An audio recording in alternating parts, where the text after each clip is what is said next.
Κεφάλαιο 15. Και τον πλησίαζαν όλοι οι τελώνες και οι αμαρτωλοί για να τον ακούν. Και οι Φαρισαίοι και οι γραμματείς γόγγιζαν αναμεταξύ τους λέγοντας ότι αυτός δέχεται αμαρτωλούς και τρώει μαζί τους. Και είπε σε αυτούς τούτη την παραβολή λέγοντας: ποιος άνθρωπος από εσάς, αν έχει 100 πρόβατα και χάσει το ένα από αυτά, δεν αφήνει τα 99 στην έρημο και πηγαίνει αναζητώντας το χαμένο μέχρι ότου το βρει? Και όταν το βρει, το βάζει επάνω στους ώμους του χαίροντας. Και ερχόμενος στο σπίτι, συγκαλεί τους φίλους και τους γείτονες, λέγοντάς τους: χαρείτε μαζί μου, επειδή βρήκα το πρόβατό μου που είχε χαθεί. Σας λέω ότι έτσι θα είναι χαρά στον ουρανό για έναν αμαρτωλό που μετανοεί, περισσότερο παρά για 99 δίκαιους που δεν έχουν ανάγκη μετάνοιας. Ή ποια γυναίκα έχοντας 10 δραχμές, αν χάσει 1 δραχμή, δεν ανάβει ένα λιχνάρι και σκουπίζει το σπίτι και την αναζητάει με επιμέλεια μέχρι ότου τη βρει? Και αφού τη βρει, συγκαλεί τις φίλες και τις γειτόνισσες, λέγοντας: χαρείτε μαζί μου, επειδή βρήκα τη δραχμή που έχασα. Σας λέω, κατά τον ίδιο τρόπο γίνεται χαρά μπροστά στους αγγέλους του Θεού για έναν αμαρτωλό που μετανοεί. Είπε δε: κάποιος άνθρωπος είχε 2 γιους, και ο πιο νέος από αυτούς είπε στον πατέρα: πατέρα, δώσ' μου το μέρος της περιουσίας που μου ανήκει. Και τους μοίρασε τα υπάρχοντά του.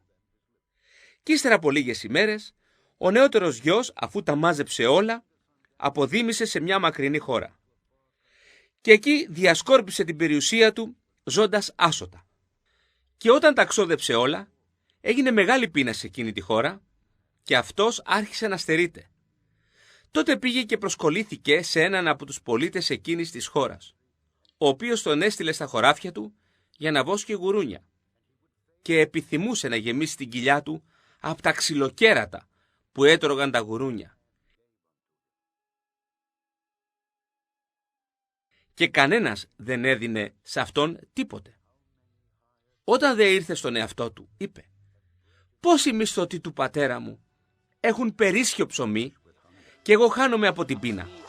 Αφού σηκωθώ, θα πάω στον πατέρα μου και θα του πω: πατέρα, αμάρτησα στον ουρανό και μπροστά σου, και δεν είμαι πια άξιος να ονομαστώ γιος σου. Κάνε με σαν έναν από τους μισθωτούς σου. Και αφού σηκώθηκε, ήρθε στον πατέρα του.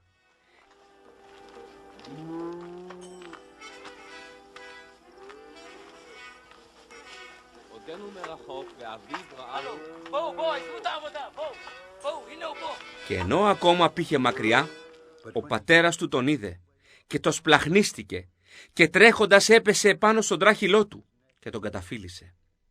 Και ο γιος είπε σε αυτόν: πατέρα, αμάρτησα στον ουρανό και μπροστά σου, και δεν είμαι πια άξιος να ονομαστώ γιος σου. Και ο πατέρας είπε στους δούλους του: φέρτε έξω τη στολή την πρώτη και ντύστε τον, και δώστε του δαχτυλίδι στο χέρι του και υποδήματα στα πόδια, και φέρνοντας το σιτευτό μοσχάρι, σφάξτε το, και καθώς θα φάμε, ας εφρανθούμε, επειδή αυτός ο γιος μου ήταν νεκρός και ξανάζησε.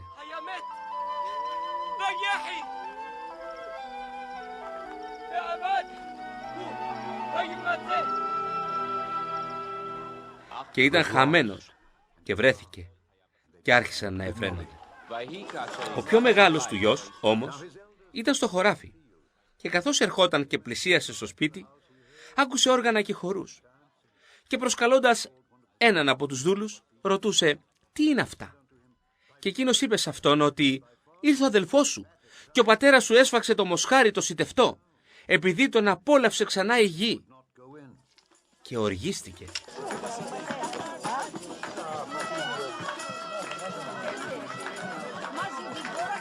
Και δεν ήθελε να μπει μέσα. Βγήκε λοιπόν έξω ο πατέρας του και τον παρακαλούσε. Και εκείνος απαντώντας είπε στον πατέρα: δες, τόσα χρόνια σε δουλεύω και εντολή ποτέ σου δεν παρέβηκα. Και σε μένα ποτέ ούτε ένα κατσικάκι δεν μου έδωσες για να εφρανθώ μαζί με τους φίλους μου. Και όταν ήρθε αυτός ο γιος σου, αυτός που κατέφαγε την περιουσία σου με πόρνες, έσφαξες για αυτόν το μοσχάρι το σιτευτό. Και εκείνος του είπε: παιδί μου, εσύ είσαι πάντοτε μαζί μου κι όλα τα δικά μου είναι δικά σου. Έπρεπε όμως να εφρανθούμε και να χαρούμε, επειδή αυτός ο αδελφός σου ήταν νεκρός και ξανάζησε και ήταν χαμένος και βρέθηκε.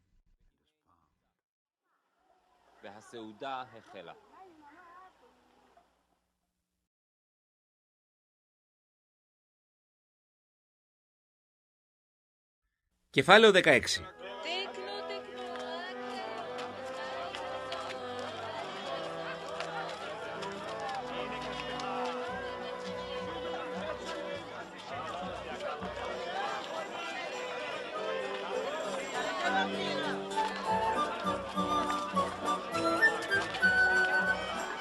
Έλεγε μάλιστα και στους μαθητές του. Υπήρχε κάποιος άνθρωπος πλούσιος, ο οποίος είχε έναν διαχειριστή, και αυτός κατηγορήθηκε σε αυτόν ότι διασκορπίζει τα υπάρχοντά του. Και αφού τον φώναξε, είπε σε αυτόν: «Τι είναι αυτό που ακούω για σένα? Απόδωσε το λογαριασμό της διαχείρισής σου, επειδή δεν θα μπορέσεις πλέον να είσαι διαχειριστής». Και ο διαχειριστής είπε μέσα του: «Τι να κάνω, επειδή ο κύριος μου αφαιρεί από μένα τη διαχείριση? Να σκάβω δεν μπορώ. Να ζητάω ντρέπομαι. Κατάλαβα τι πρέπει να κάνω για να με δεχτούν στα σπίτια τους όταν αποβληθώ από τη διαχείριση». Και προσκαλώντας έναν ξεχωριστά τους χρεοφυλέτες του κυρίου του, είπε στον πρώτο: «Πόσο χρωστάς στον κύριό μου?» Και εκείνος είπε: 100 βάτους λάδι. Και του είπε: «Πάρε το έγγραφό σου και αφού καθίσεις γράψε γρήγορα 50. Έπειτα είπε σε άλλον: «Και εσύ πόσο χρωστάς?» Και εκείνος είπε: 100 κόρους, σιτάρι. Και του λέει: «Πάρε το έγγραφό σου και γράψε 80. Και ο κύριος επένεσε τον άδικο διαχειριστή ότι έπραξε φρόνημα, επειδή η γη αυτού του αιώνα είναι φρονιμότερη στη δική τους γενεά από τους γιους του φωτός.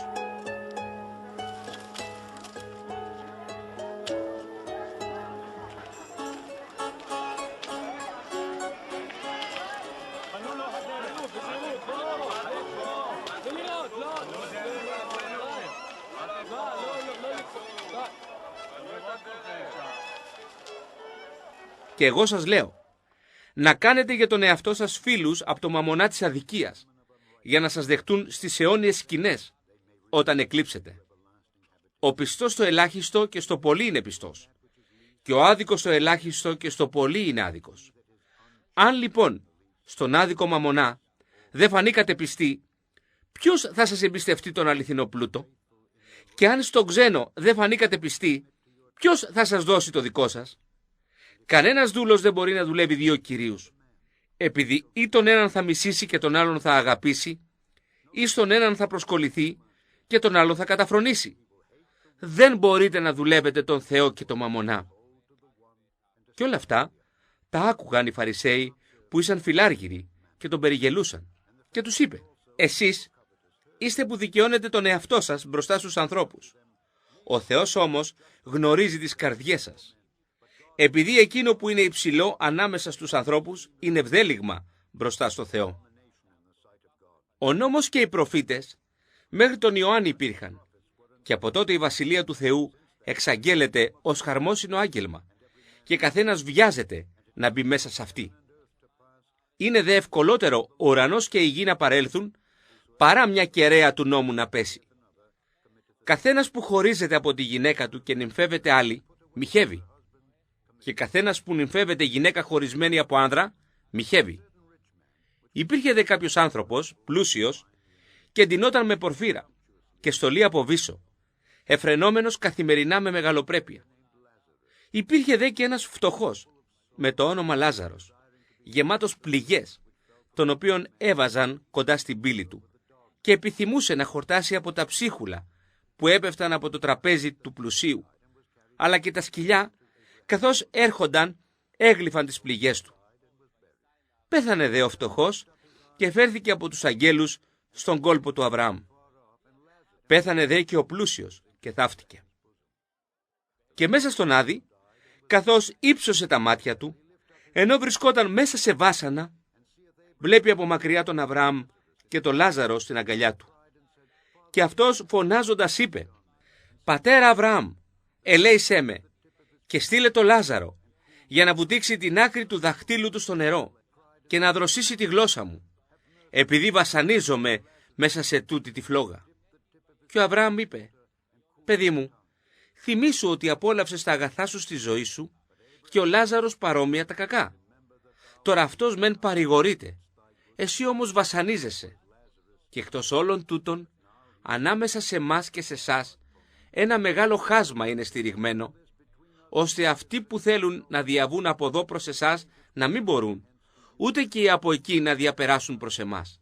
Και είπε, «Σε παρακαλώ λοιπόν πατέρα, στείλ τον στην οικογένεια του πατέρα μου, επειδή έχω 5 αδελφούς, για να δώσει μαρτυρία σε αυτούς, ώστε να μην έρθουν και αυτοί σε τούτο τον τόπο του βασανισμού». Λέει σε αυτόν ο Αβραάμ, «Έχουν το Μωυσή και τους προφήτες, ας ακούσουν αυτούς». Και εκείνος είπε, «Όχι πατέρα Αβραάμ, αλλά αν κάποιος από τους νεκρούς πάει σε αυτούς, θα μετανοήσουν». Είπε δε προς αυτόν, «Αν δεν ακούν το Μωυσή και τους προφήτες, ούτε αν κάποιος αναστηθεί από τους νεκρούς θα πιστούν».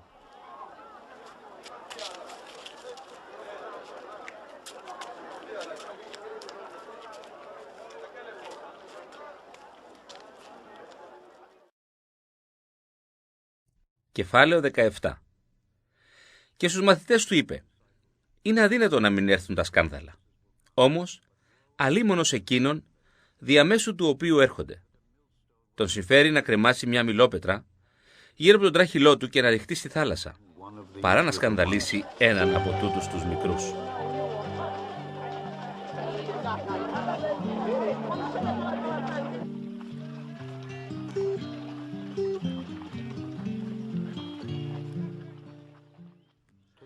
Προσέχετε στον εαυτό σας. Αν αμαρτήσει δε σε σένα ο αδελφός σου, επίπληξέ τον. Και αν μετανοήσει, συγχώρεσέ τον.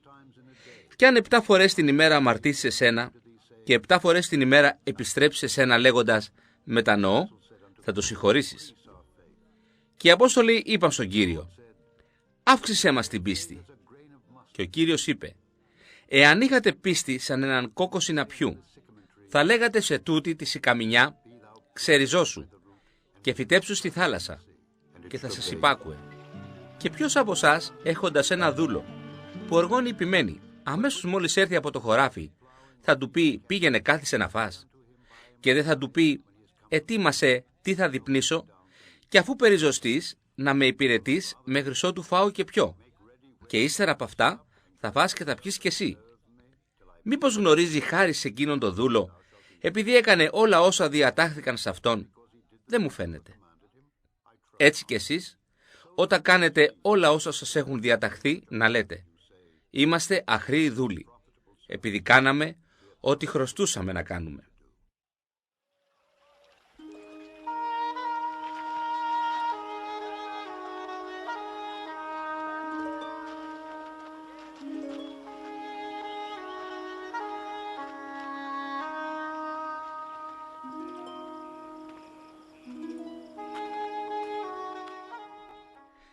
Και όταν αυτός πορευόταν στην Ιερουσαλήμ, περνούσε μέσα από τη Σαμάρια και τη Γαλιλαία.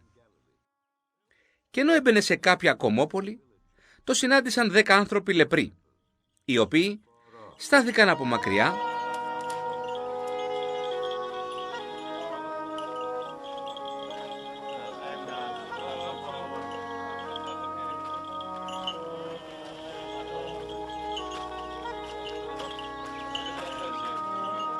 και αυτοί ύψωσαν τη φωνή λέγοντας «Ιησού, επιστάτη, ελέησέ μας». Και όταν τους είδε είπε «Πηγαίνετε και δείξτε τον εαυτό σας στους ιερείς».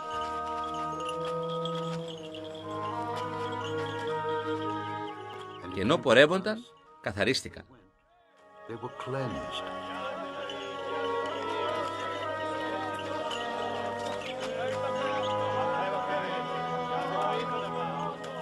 Ένας όμως από αυτούς, βλέποντας ότι γιατρεύτηκε, επέστρεψε με δυνατή φωνή δοξάζοντας το Θεό και έπεσε με το πρόσωπο στα πόδια του, ευχαριστώντας τον, και αυτός ήταν Σαμαρίτης. Και ο Ιησούς, αποκρινόμενος, είπε «Δεν καθαρίστηκαν οι 10, οι δε 9, πού είναι? Δεν βρέθηκαν άλλοι να επιστρέψουν για να δοξάσουν το Θεό, παρά μονάχα αυτός ο αλλογενής?»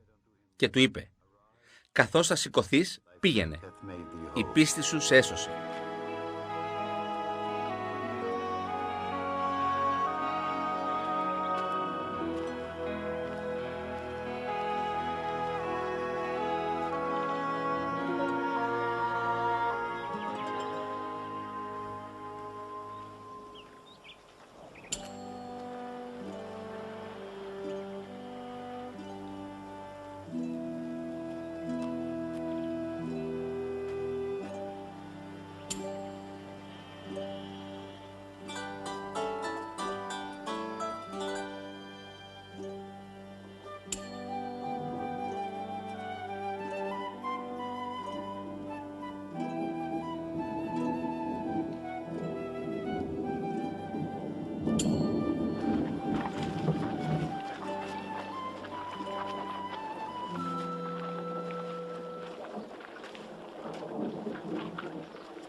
Και όταν ρωτήθηκε από τους Φαρισαίους πότε έρχεται η Βασιλεία του Θεού, τους απάντησε και είπε: δεν έρχεται η Βασιλεία του Θεού έτσι ώστε να παρατηρείτε.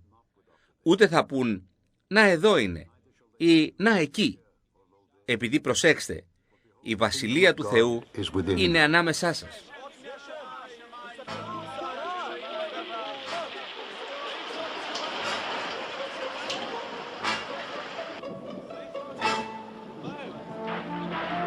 Και στους μαθητές του είπε: θα έρθουν ημέρες όταν θα επιθυμήσετε να δείτε μία από τις ημέρες του Υιού του ανθρώπου και δεν θα δείτε. Και θα σας πούν «να εδώ είναι» ή «να εκεί». Να μην πάτε, ούτε να ακολουθήσετε. Επειδή, όπως η αστραπή που αστράφτει από το ένα μέρος κάτω από τον ουρανό, λάμπει προς το άλλο μέρος κάτω από τον ουρανό, έτσι θα είναι και ο Υιός του ανθρώπου κατά τη δική του ημέρα. Πρώτα όμως πρέπει αυτός να πάθει πολλά και να καταφρονηθεί από τούτη τη γενεά. Και όπως έγινε κατά τις ημέρες του Νόε, έτσι θα είναι και κατά τις ημέρες του Υιού του ανθρώπου. Έτρωγαν, έπιναν, νύμφευαν, νυμφεύονταν, μέχρι την ημέρα κατά την οποία ο Νόε μπήκε μέσα στην Κιβωτό. Και ήρθε ο κατακλυσμός και τους εξολόθρευσε όλους. Παρόμοια, και όπως έγινε κατά τις ημέρες του Λότ, έτρωγαν, έπιναν, αγόραζαν, πουλούσαν, φύτευαν, οικοδομούσαν. Και κατά την ημέρα που ο Λότ βγήκε έξω από τα Σόδομα, έβρεξε φωτιά και θιάφη από τον ουρανό και τους εξολόθρευσε όλους. Κατά τον ίδιο τρόπο θα είναι κατά την ημέρα που θα φανερωθεί ο Υιός του ανθρώπου. Κατά την ημέρα εκείνη, όποιος βρεθεί επάνω στην ταράτσα και τα σκεύη του είναι μέσα στο σπίτι, ας μην κατέβει για να τα πάρει. Και όποιος είναι στο χωράφι, το ίδιο, ας μην επιστρέψει προς τα πίσω. Να θυμάστε τη γυναίκα του Λότ. Όποιος ζητήσει να σώσει τη ζωή του, θα τη χάσει. Και όποιος τη χάσει, θα τη διαφυλάξει. Σας λέω, κατά τη νύχτα εκείνη θα υπάρχουν δύο επάνω σε ένα κρεβάτι.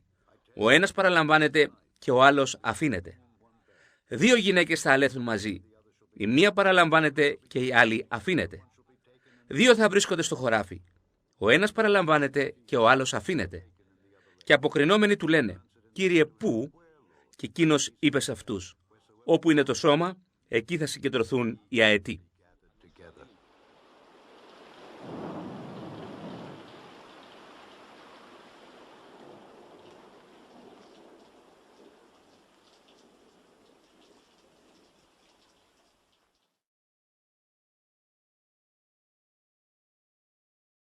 Κεφάλαιο 18.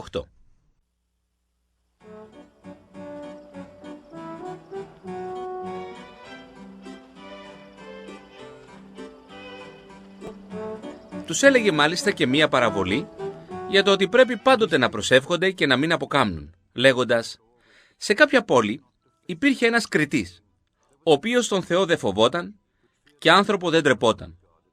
Ήταν και μία χήρα σε εκείνη την πόλη και ερχόταν σε αυτόν λέγοντας: απόδωσε το δίκιο μου από τον αντίδικό μου. Και μέχρι κάποιο σημείο δεν θέλησε. Ύστερα από αυτά όμως είπε μέσα του: αν και το Θεό δεν τον φοβάμαι και άνθρωπο δεν τρέπομαι, τουλάχιστον επειδή με ενοχλεί αυτή η χήρα, ας της αποδώσω το δίκαιο της, για να μην έρχεται πάντοτε και με βασανίζει. Και ο Κύριος είπε: ακούσατε τι λέει ο άδικος κριτής. Ο Θεός μάλιστα δεν θα αποδώσει το δίκαιο των εκλεκτών του, αυτών που βοούν σε αυτόν ημέρα και νύχτα, αν και μακροθυμεί για αυτούς?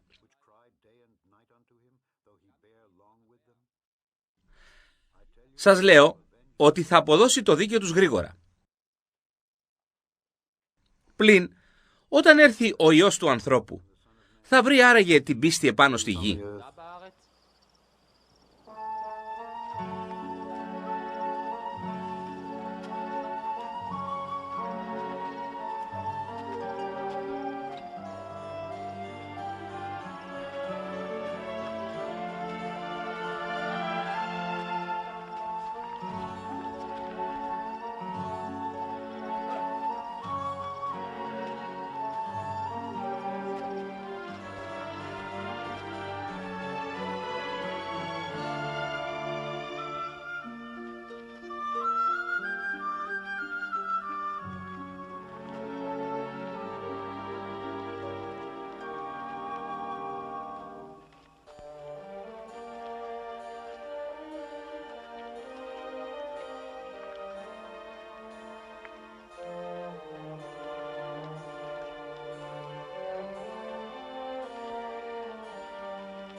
είπε δε και σε μερικούς που είχαν πεποίθηση στον εαυτό τους ότι είναι δίκαιοι και καταφρονούσαν τους υπόλοιπους τούτη την παραβολή.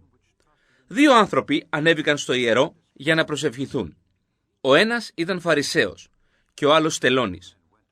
Ο Φαρισαίος, καθώς στάθηκε, προσευχόταν από μέσα του τα εξής: «Σε ευχαριστώ, Θεέ, ότι δεν είμαι όπως και οι λοιποί άνθρωποι, άρπαγες, άδικοι, μοιχοί, ή και όπως αυτός ο τελώνης. Νηστεύω 2 φορές την εβδομάδα. Αποδεκατίζω όλα όσα έχω». Και ο τελώνης, που στεκόταν από μακριά, δεν ήθελε ούτε τα μάτια του να υψώσει στον ουρανό, αλλά χτυπούσε στο στήθος του, λέγοντας: «Θεέ μου, σκέπασε με έλεος εμένα τον αμαρτωλό». Σας λέω, αυτός κατέβηκε στο σπίτι του δικαιωμένος, παρά εκείνος, επειδή όποιος υψώνει τον εαυτό του θα ταπεινωθεί, και εκείνος που ταπεινώνει τον εαυτό του θα υψωθεί. Έφερναν μάλιστα σε αυτόν και τα βρέφη, για να τα αγγίζει. Βλέποντας δε αυτό οι μαθητές του, τους επέπληξαν. Ο Ιησούς όμως, αφού τα προσκάλεσε, είπε: «Αφήστε τα παιδιά να έρχονται σε μένα και μην τα εμποδίσετε, επειδή για τέτοιους είναι η Βασιλεία του Θεού. Σας διαβεβαιώνω, όποιος δεν δεχτεί τη Βασιλεία του Θεού σαν παιδί, δεν θα μπει μέσα σε αυτή».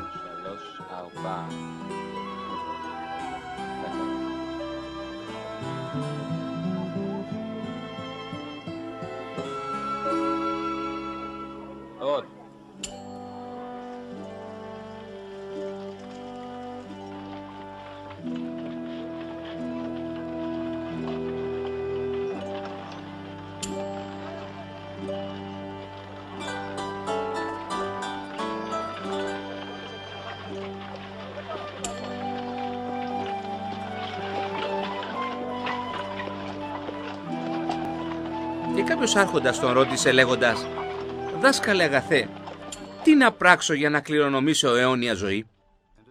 Και ο Ιησούς είπε σε αυτόν: «Γιατί με λες αγαθό? Κανένας δεν είναι αγαθός παρά μονάχα ένας, ο Θεός. Τις εντολές τις ξέρεις.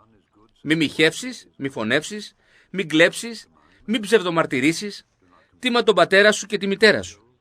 Και εκείνος είπε: «Όλα αυτά τα φύλαξα από τη νιώτη μου». Μόλις τα άκουσε αυτά ο Ιησούς, είπε σε αυτόν: «Ένα σου λείπει ακόμα. Πούλησε όλα όσα έχεις και διαμοίρασέ τα σε φτωχούς και θα έχεις θησαυρό στον ουρανό. Και έλα, ακολούθαμε». Και εκείνος, όταν τα άκουσε αυτά, έγινε περίλυπος, επειδή ήταν υπερβολικά πλούσιος. Και ο Ιησούς, βλέποντάς τον να έχει γίνει περίλυπος, είπε: «Πόσο δύσκολα θα μπουν μέσα στη Βασιλεία του Θεού αυτοί που έχουν τα χρήματα, επειδή είναι ευκολότερο μια καμήλα να περάσει από μια τρύπα βελόνας, παρά πλούσιος να μπει μέσα στη Βασιλεία του Θεού». Και αυτοί που το άκουσαν είπαν: «Και ποιος μπορεί να σωθεί?» Και εκείνος είπε: «Τα δύνατα για τους ανθρώπους είναι δυνατά για το Θεό». Και ο Πέτρος είπε: «Δες, εμείς αφήσαμε τα πάντα και σε ακολουθήσαμε». Και εκείνος είπε σε αυτούς: «Σας διαβεβαιώνω ότι δεν είναι κανένας που άφησε σπίτι ή γονείς ή αδελφούς ή γυναίκα ή παιδιά εξαιτίας της Βασιλείας του Θεού, ο οποίος δεν θα απολαύσει πολλαπλάσια κατά τον καιρό τούτο και αιώνια ζωή κατά τον ερχόμενο αιώνα».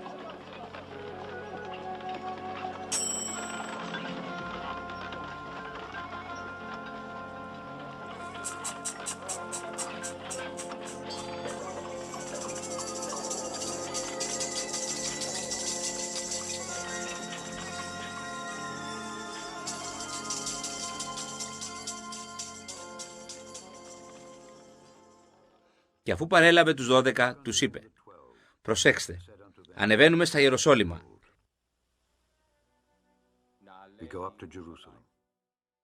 και στον Υιό του ανθρώπου θα εκτελεστούν όλα τα γραμμένα διαμέσου των προφητών, επειδή θα παραδοθεί στα έθνη και θα τον εμπέξουν και βρίσουν και φτύσουν, και αφού τον μαστιγώσουν θα τον θανατώσουν και κατά την 3η μέρα θα αναστηθεί». Και αυτοί δεν κατάλαβαν από αυτά τίποτα. Και ο λόγος αυτός ήταν κρυμμένος από αυτούς και δεν καταλάβαιναν τα όσα λέγονταν.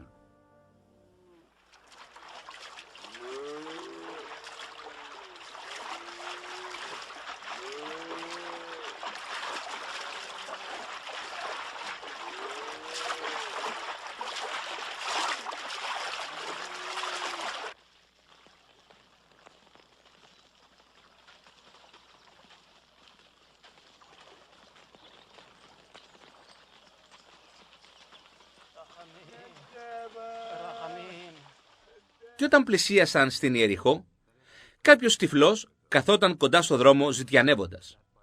Και όταν άκουσε ότι περνάει το πλήθος, ρωτούσε τι είναι αυτό, και του ανήγγυλαν ότι περνάει ο Ιησούς ο Ναζωραίος. Και φώναξε λέγοντας: «Ιησού, Υιέ του Δαβίδ, ελέησέ με». Και εκείνοι που προμπορεύονταν τον επέπληταν για να σιωπήσει. Αυτός όμως έκραζε πολύ περισσότερο: «Υιέ του Δαβίδ, ελέησέ με». Και ο Ιησούς, αφού στάθηκε, πρόσταξε να το φέρουν σε αυτόν. Και όταν πλησίασε τον ρώτησε, λέγοντας: «Τι θέλεις να σου κάνω?» Και εκείνος είπε: «Κύριε, να ανακτήσω την όρασή μου». Και ο Ιησούς είπε σε αυτόν: «Ανάκτησέ την, η πίστη σου σε έσωσε».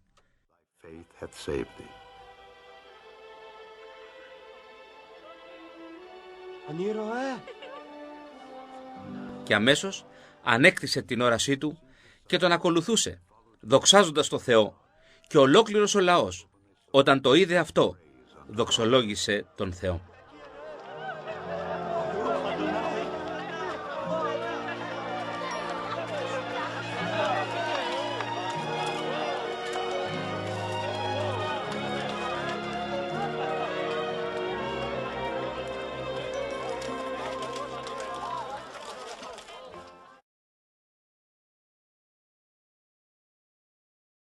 Κεφάλαιο 19. Και μπαίνοντας μέσα, διερχόταν την Ιεριχώ.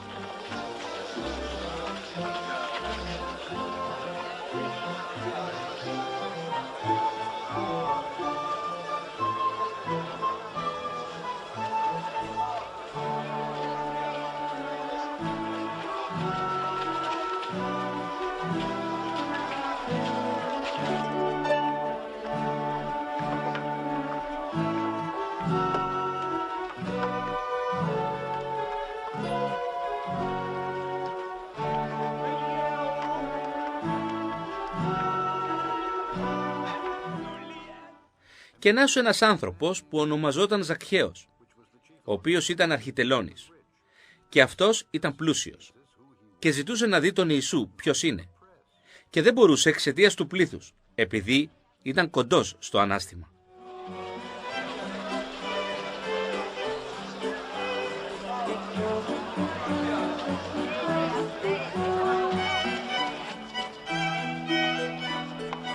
Και τρέχοντας μπροστά, ανέβηκε πάνω σε μια σικομουριά για να τον δει, επειδή από εκείνο το δρόμο επρόκειτο να περάσει.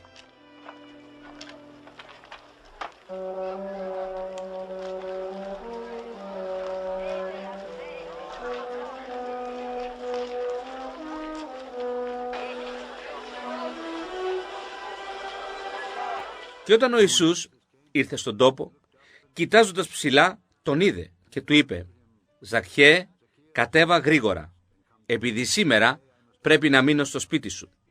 Και κατέβηκε γρήγορα και τον υποδέχτηκε με χαρά. Και όλοι, βλέποντάς το αυτό, γόγγιζαν, λέγοντας ότι μπήκε για να μείνει μέσα σε έναν αμαρτωλό άνθρωπο.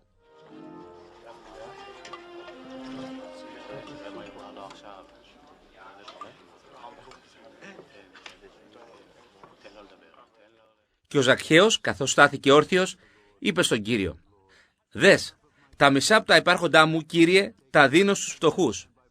Κι αν συκοφάντησα κάποιον σε κάτι, αποδίδω τετραπλάσια».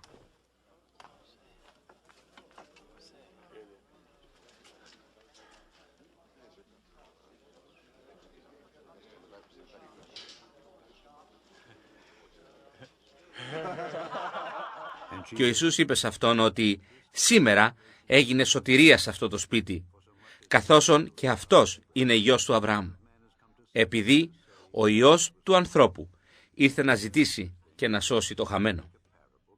Και ενώ αυτοί τα άκουγαν αυτά, προσθέτοντας είπε μια παραβολή, επειδή ήταν κοντά στην Ιερουσαλήμ και αυτοί νόμιζαν ότι η Βασιλεία του Θεού επρόκειτο να φανεί αμέσως.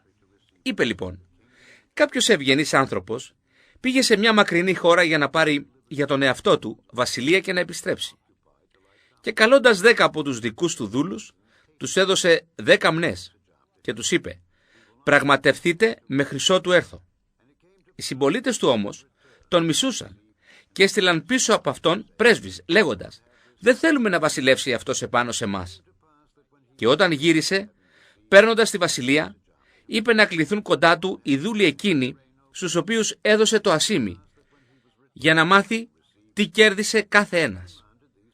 Και ήρθε ο πρώτος λέγοντας, «Κύριε, η μνά σου κέρδισε 10 μνές».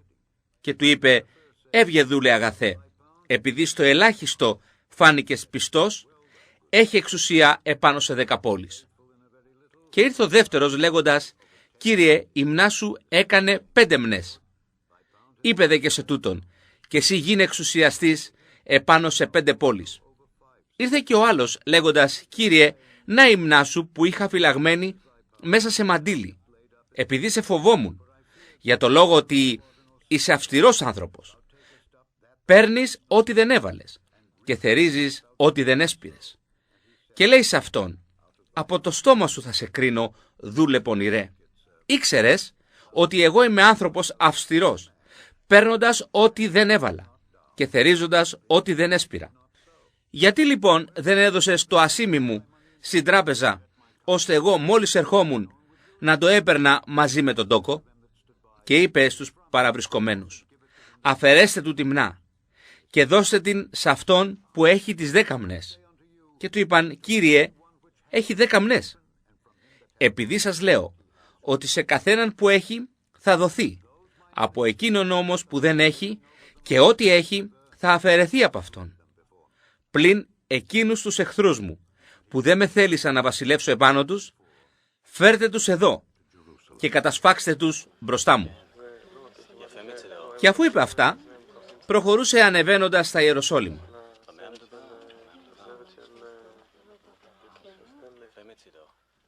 Και καθώς πλησίασε στη Βηθφαγή και στη Βηθανία, κοντά στο βουνό που αποκαλείται των Ελαιών, έστειλε 2 από τους μαθητές του λέγοντας, «Πηγαίνετε στην απέναντι κομμόπολη, στην οποία μπαίνοντας θα βρείτε ένα πουλάρι δεμένο, επάνω στο οποίο δεν κάθισε ποτέ κανένας άνθρωπος. Λύστε το και φέρτε το.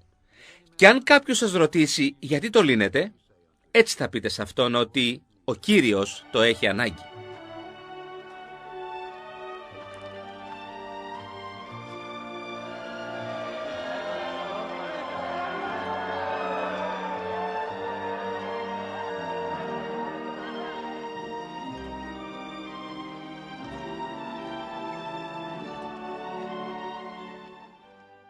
Και οι αποσταλμένοι πήγαν και βρήκαν όπως τους είχε πει.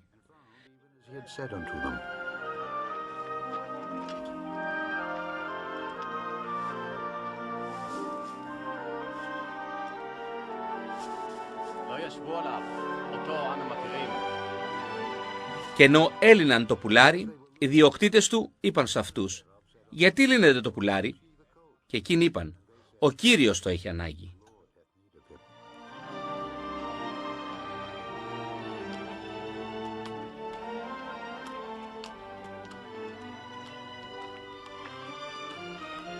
Και το έφεραν στον Ιησού. Και ρίχνοντας τα ημάτια τους επάνω στο πουλάρι, έβαλαν τον Ιησού και κάθισε επάνω του.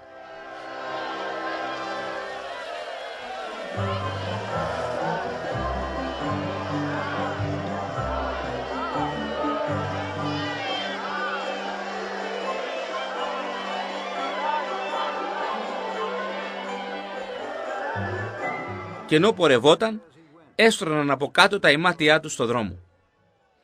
Και όταν πλησίαζε ήδη στην κατάβαση του βουνού των Ελαιών, άρχισε ολόκληρο το πλήθος των μαθητών χαίροντας να υμνούν το Θεό μεγαλόφωνα για όλα τα θαύματα που είδαν, λέγοντας, «Ευλογημένος ο ερχόμενος βασιλιάς στο όνομα του Κυρίου, ειρήνη στον ουρανό και δόξα εν υψής της. Και μερικοί από τους Φαρισαίους μέσα από τον όχλο του είπαν, «Δάσκαλε, επίπληξε τους μαθητές σου».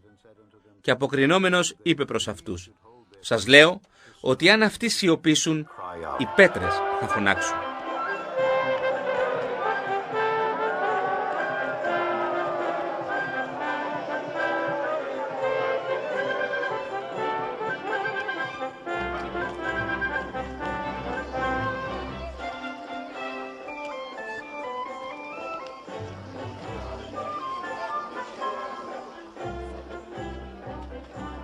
Και όταν πλησίασε βλέποντας την πόλη, έκλαψε για αυτήν, λέγοντας, «Ήθε να γνώριζες κι εσύ, τουλάχιστον κατά την ημέρα σου τούτη, αυτά που αποβλέπουν για την ειρήνη σου.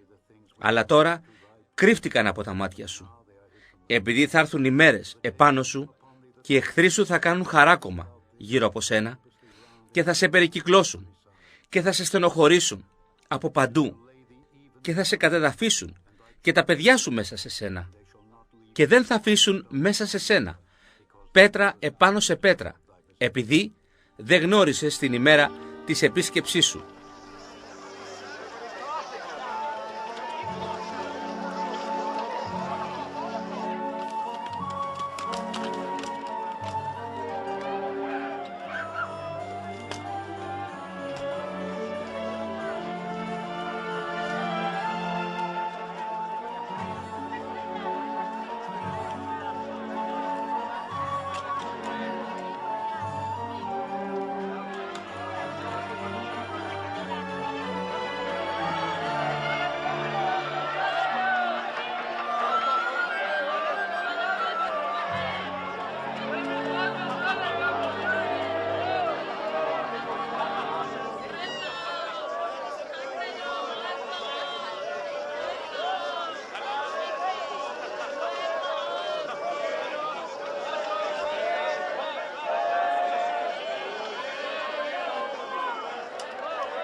Και μπαίνοντας μέσα στο ιερό, άρχισε να βγάζει έξω αυτούς που πουλούσαν μέσα σε αυτό και αγόραζαν.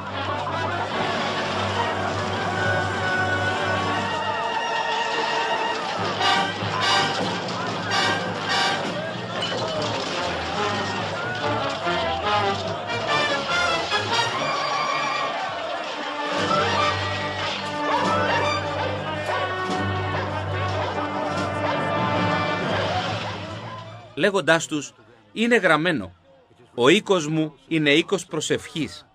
Εσείς όμως τον κάνατε σπήλαιο ληστών».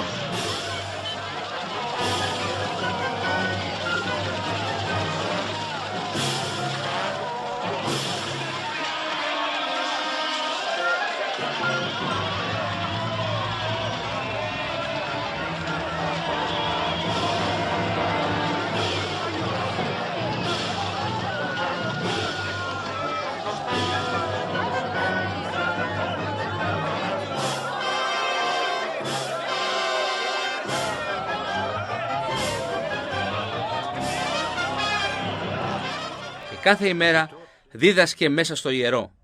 Οι δε αρχιερείς και οι γραμματείς και οι πρώτοι από το λαό ζητούσαν να τον εξοντώσουν και δεν έβρισκαν το τι να κάνουν, επειδή ολόκληρος ο λαός ήταν προσιλωμένος στο να τον ακούει. Κεφάλαιο 20. Και σε μία από τις ημέρες εκείνες, ενώ αυτός δίδασκε τον λαό μέσα στο ιερό και τον ευαγγελιζόταν, ήρθαν ξαφνικά οι αρχιερείς και οι γραμματείς μαζί με τους πρεσβύτερους και του είπαν λέγοντας, «Πες μας, με ποια εξουσία τα κάνεις αυτά και ποιος είναι που σου έδωσε αυτή την εξουσία? Και αποκρινόμενος είπε προς αυτούς: θα σας ρωτήσω κι εγώ έναν λόγο και πείτε μου, το βάπτισμα του Ιωάννη ήταν από τον ουρανό ή από τους ανθρώπους?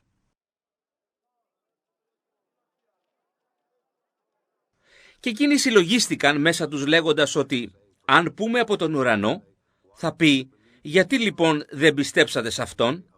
Αν όμως πούμε από τους ανθρώπους, ολόκληρος ο λαός θα μας λιθοβολήσει, επειδή είναι πεπισμένοι ότι ο Ιωάννης είναι προφήτης. Και αποκρίθηκαν ότι δεν ξέρουν από πού ήταν. Και ο Ιησούς είπε σε αυτούς: ούτε εγώ σας λέω με ποια εξουσία τα κάνω αυτά.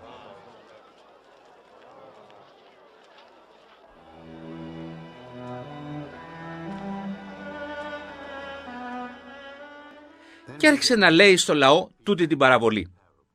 Κάποιος άνθρωπος φύτεψε έναν αμπελώνα και τον μίσθωσε σε γεωργούς και αποδήμησε για πολύ καιρό. Και κατά τον καιρό των καρπών απέστειλε στους γεωργούς έναν δούλο για να του δώσουν από τον καρπό του αμπελώνα. Οι γεωργοί όμως, αφού τον έδιραν, τον εξαπέστειλαν αδιανών. Απέστειλε και πάλι έναν άλλο δούλο. Πλην αυτοί, αφού έδιραν και εκείνον και τον ατίμασαν, τον εξαπέστειλαν αδιανών. Και απέστειλε ξανά έναν τρίτον. Εκείνοι όμως, αφού πλήγωσαν και αυτόν, τον έδιωξαν. Και ο κύριος του αμπελώνα είπε: τι να κάνω? Ας στείλω τον αγαπητό μου γιο. Ίσως, αφού το δουν οι γεωργοί, θα ντραπούν. Όμως, βλέποντάς τον οι γεωργοί, συλλογίζονταν μέσα τους λέγοντας: αυτός είναι ο κληρονόμος. Ελάτε, ας τον φωνεύσουμε για να γίνει δική μας η κληρονομιά.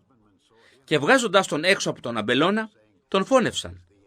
Τι θα τους κάνει λοιπόν ο κύριος του αμπελώνα? Θα έρθει και θα εξοντώσει αυτούς τους γεωργούς και θα δώσει τον αμπελώνα σε άλλους. Και όταν το άκουσαν, είπαν: μη γέννητο. Και εκείνος, κοιτάζοντάς τους καλά, είπε σε αυτούς: τι λοιπόν είναι τούτο το γραμμένο? Η πέτρα που αποδοκίμασαν αυτοί που οικοδομούν, αυτή έγινε ακρογωνιαία πέτρα. Καθένας που θα πέσει επάνω σε αυτή την πέτρα θα συντριφτεί. Επάνω δε σε όποιον πέσει θα τον κατασυντρίψει. Και οι αρχιερείς και οι γραμματείς ζήτησαν να βάλουν τα χέρια επάνω του, κατά την ίδια εκείνη ώρα. Όμως φοβήθηκαν το λαό, επειδή κατάλαβαν ότι προς αυτούς είπε τούτη την παραβολή. Και αφού παραφύλαξαν, έστειλαν εγκάθετους που υποκρίνονταν ότι είναι δίκαιοι, με σκοπό να τον πιάσουν από κάποιο λόγο, για να τον παραδώσουν στην αρχή και στην εξουσία του ηγεμόνα. Και το ρώτησαν λέγοντας: δάσκαλε, ξέρουμε ότι ορθά μιλάς και διδάσκεις και δεν βλέπεις σε πρόσωπο ανθρώπου, αλλά διδάσκεις αληθινά το δρόμο του Θεού. Επιτρέπεται σε εμάς να δώσουμε φόρο στον Καίσαρα ή όχι? Και καταλαβαίνοντας την πανουργία τους, είπε σε αυτούς: γιατί με πειράζετε?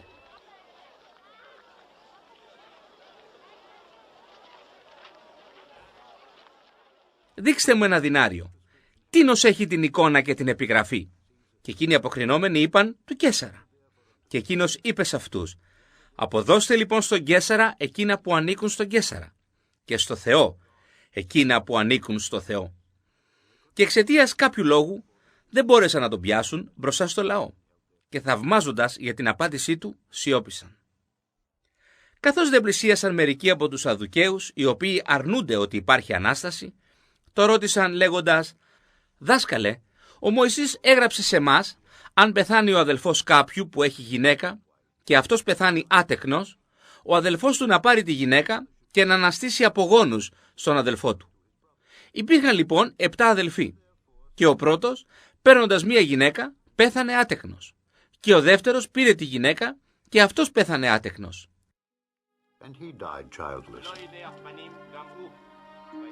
Και την πήρε ο τρίτος, το ίδιο μάλιστα και οι 7, και δεν άφησαν παιδιά και πέθαναν. Και ύστερα από όλους πέθανε και η γυναίκα.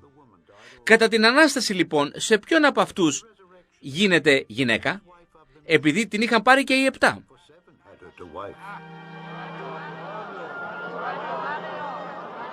Και ο Ιησούς απαντώντας είπε σε αυτούς: οι γη τούτου του αιώνα νυμφεύουν και νυμφεύονται.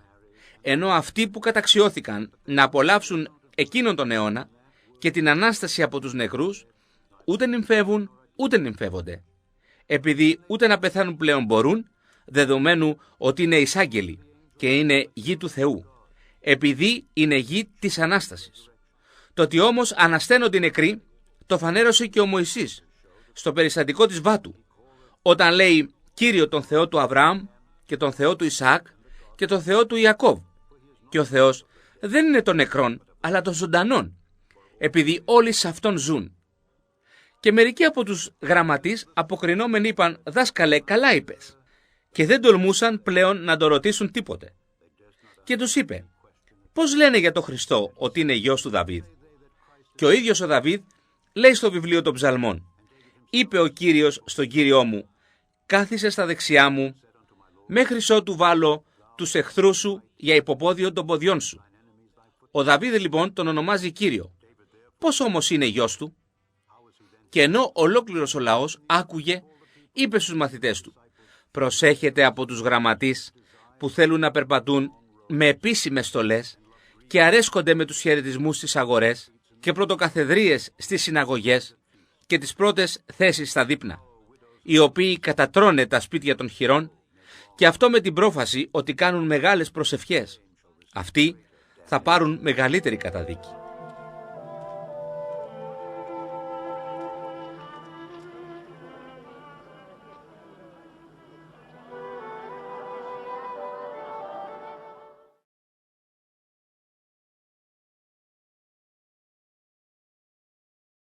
Κεφάλαιο 21.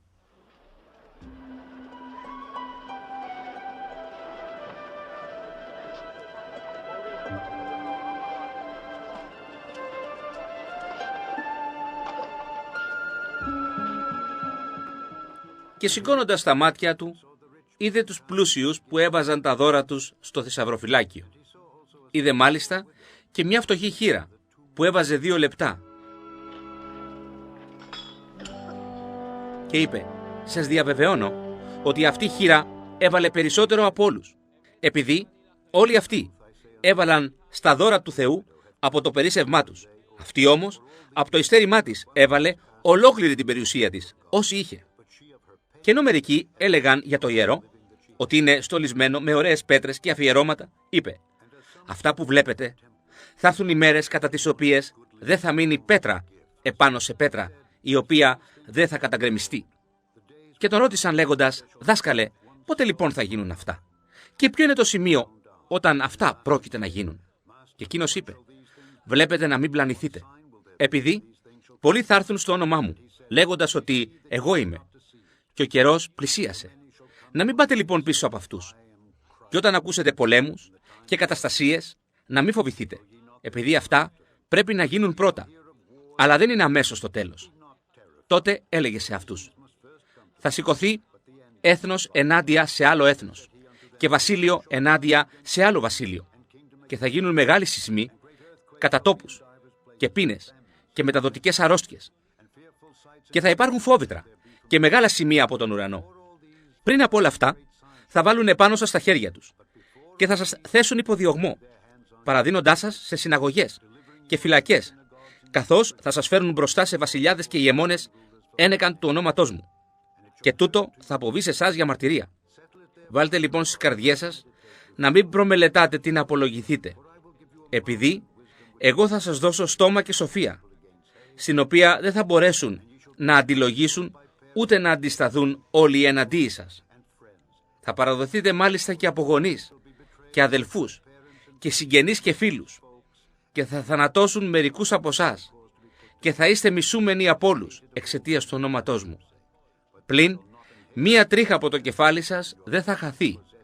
Με την υπομονή σας αποκτήστε τις ψυχές σας.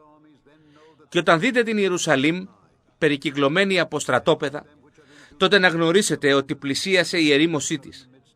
Τότε αυτοί που είναι στην Ιουδαία ας φεύγουν στα βουνά, και εκείνοι που είναι μέσα σε αυτήν ας αναχωρούν έξω, και εκείνοι που είναι στα χωράφια ας μην μπαίνουν μέσα σε αυτή, επειδή αυτές είναι οι μέρες εκδίκησης, για να εκπληρωθούν όλα τα γραμμένα.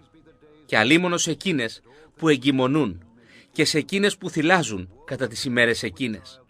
Επειδή θα είναι μεγάλη στενοχώρια επάνω στη γη και οργή ενάντια σε τούτο το λαό, και θα πέσουν με στόματα μάχαιρας και θα φερθούν εχμάλωτοι σε όλα τα έθνη, και η Ιερουσαλήμ θα είναι σε καταπάτηση από τα έθνη, μέχρι ότου εκπληρωθούν οι καιροί των εθνών. Και θα υπάρχουν σημεία στον ήλιο και στο φεγγάρι και στα αστέρια. Και επάνω στη γη στενοχώρια των εθνών με απορία, και θα ηχεί η θάλασσα και τα κύματα. Οι άνθρωποι θα λιποψυχούν από το φόβο και την προσδοκία των δεινών που επέρχονται στην οικουμένη, επειδή οι δυνάμεις των ουρανών θα σαλευτούν. Και τότε θα δουν τον Υιό του ανθρώπου να έρχεται μέσα σε σύννεφο και με δύναμη και πολλή δόξα. Και όταν αυτά αρχίσουν να γίνονται, ανασηκωθείτε και σηκώστε ψηλά τα κεφάλια σας, επειδή πλησιάζει η απολύτρωσή σας. Και τους είπε μία παραβολή. Δείτε τη σικιά και όλα τα δέντρα. Όταν ήδη ανοίξουν, βλέποντας, γνωρίζετε από μόνοι σας ότι το καλοκαίρι είναι ήδη κοντά. Έτσι κι εσείς, όταν δείτε τούτα να γίνονται, να ξέρετε ότι η Βασιλεία του Θεού είναι κοντά. Σας διαβεβαιώνω ότι δεν θα παρέλθει αυτή η γενεά μέχρι ότου όλα αυτά γίνουν. Και ο ουρανός και η γη θα παρέλθουν. Τα λόγια μου όμως δεν θα παρέλθουν. Προσέχετε μάλιστα στον εαυτό σας. Μήπως και βαρύνουν οι καρδιές σας μέσα σε κρεπάλι και μεθύσι και βιωτικές μέριμνες και έρθει επάνω σας ξαφνικά εκείνη η μέρα. Επειδή θα έρθει σαν παγίδα επάνω σε όλους εκείνους που κάθονται επάνω στο πρόσωπο ολόκληρης της γης. Αγρυπνείτε λοιπόν, δεόμενοι σε κάθε καιρό, για να καταξιωθείτε να ξεφύγετε όλα τούτα που πρόκειται να γίνουν και να σταθείτε μπροστά στον Υιό του ανθρώπου. Και τις μένει μέρες δίδασκε στο ιερό. Τις νύχτες όμως, βγαίνοντας έξω, διανυκτέρευε στο βουνό που ονομάζεται Ελαιών, και όλος ο λαός συναθριζόταν κοντά του από πολύ πρωί στο ιερό για να τον ακούει.